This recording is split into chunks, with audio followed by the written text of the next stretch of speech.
Good morning, everybody. Lovely to see you. Nice that we're all on the floor today. And welcome to Matt and Ian joining us on Zoom from far away. So this morning we will begin with a Dharma Glimpse by Luna, which Kusuma will be reading for us. So, thank you. It's entitled Pink Petals. Walking home from swimming amidst the busy work traffic underneath a cloud of rain and Birmingham smog, I stopped to admire a beautiful rose bush blooming proudly on an otherwise grey main road. Layers of petals gathered on the front wall, speckled with raindrops and looking rather divine. Later on, after meditating in my sunny room, I noticed the orchid in my bathroom that has been alive for a good 2 months since I purchased her reduced for a quick sale, realizing that every day I see her, I have been expecting her to have withered and died. She was reduced, and orchids are hard to care for amateur plant parents, aren't they? Though perhaps partly helpful to remember impermanence on a deeper level, this was an opportunity for me to look at what I'm choosing to believe. I sense this for other areas of my life, namely the fear and desire to hide that I experience each time I put out an offering. That means being seen or seizing a new challenge in my work. With the intention to share what's alive for me from my heart and do meaningful aligned work, I meet this part of me gently each time, validate her fear, reassure her, and do the thing anyway, making sure to allow myself to receive feedback after giving, to cultivate trust for myself and my life. I realised that to live a life that feels true for me, I had to stop looking at the situation in front of me and believing I was going to wither or I wouldn't be where I am. I choose to believe it will go well, that I wouldn't be experiencing something if I wasn't ready. And throughout this process, I'm learning my capacity, my rhythm, learning to communicate my needs and make changes when needed in my schedule to preserve my peace. Waves and ripples of joy and excitement come as thank yous from my body as I honour her and rest. As more bits of me that are programmed to race ahead are liberated through presence and feeling. I remember to be gentle and graceful as I bumble into new, more helpful ways of being, like a toddler learning to walk, and now enjoy freely flowing in my busyness at a faster pace when I have recharged and am moving from a sustainable place and not from my adrenals. My path becomes clearer and more steadying as the distance I scurry away from it each time gets shorter and shorter. It's a beautiful dance, and I'm grateful for the beautiful flowers today, for reminding me that I always have a choice, that I can always come to awareness, that sometimes things aren't as fleeting as we may think, and we can allow ourselves to enjoy the beautiful moment we find ourselves in, acknowledging but not consumed by fear, and that sometimes even after things pass, they can still be there in a different form, forming the new ground beneath us in this kaleidoscope of life, always changing, always beautiful. Om Ami Dewa Hrih. Thank you, Kusuma.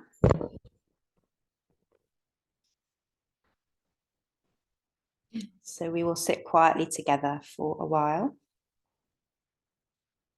And in the silence, you might want to pay attention to the transience that Luna was talking about in your own body. Notice your breath as it goes in and out, never exactly the same twice. Notice the feelings in your bodies, they come and go. Notice the thoughts that float or get tangled. Notice the feelings, the edge of feelings. And if possible, you can witness those changes as Luna did the flower, just appreciating that they are there right now and knowing that they will change. with a light touch. And after some time of sitting in silence, we will chant together and do join in when you get the hang of when you get the hang-ish of the words and the tune. Om Ami Dewa.